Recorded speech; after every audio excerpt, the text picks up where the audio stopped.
বিসমিল্লাহির রহমানির রাহিম।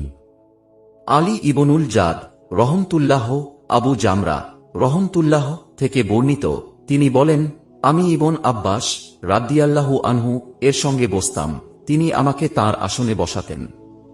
একবার তিনি বললেন, তুমি আমার কাছে থেকে যাও, আমি তোমাকে আমার সম্পদ থেকে কিছু অংশ দেব। আমি 2 মাস তাঁর সঙ্গে অবস্থান করলাম। তারপর একদিন তিনি বললেন, আব্দুল কায়েসের একটি প্রতিনিধি দল রাসূলুল্লাহ সাল্লাল্লাহু আলাইহি ওয়াসাল্লাম এর কাছে আসলে তিনি জিজ্ঞাসা করলেন, তোমরা কোন কওমের অথবা কোন প্রতিনিধি দলের? তারা বলল, রাবিয়া গোত্রের। তিনি বললেন, মারহাবা সে গোত্র বা সে প্রতিনিধি দলের প্রতি যারা অপদস্থ ও লজ্জিত না হয়েই এসেছে।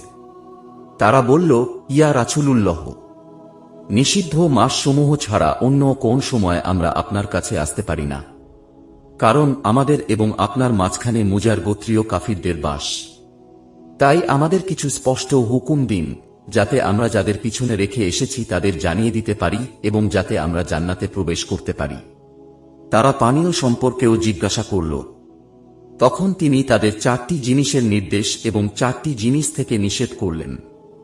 তাদের এক আল্লাহর প্রতি ঈমান আনার আদেশ দিয়ে বললেন, এক আল্লাহর প্রতি ঈমান আনা কিভাবে হয় তা কি তোমরা জানো? তারা বলল, আল্লাহ ও তাঁর রাসূলই ভালো জানেন। তিনি বললেন, তা হলো এ সাক্ষ্য দেওয়া যে আল্লাহ ছাড়া ইলাহ নেই এবং মুহাম্মদ সাল্লাল্লাহু আলাইহি ওয়াসাল্লাম আল্লাহর রাসূল, এবং সালাত কায়েম করা, যাকাত দেওয়া, রমজানের সিয়াম পালন করা, আর তোমরা গনিমতের মাল থেকে 1/5 প্রদান করবে। তিনি তাদেরকে 4টি জিনিস থেকে নিষেধ করলেন।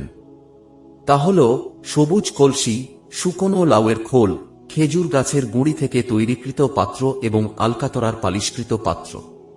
রাবি বলেন, বর্ণনাকারী এর স্থলে কখনো উল্লেখ করেছেন উভয় শব্দের অর্থ একই।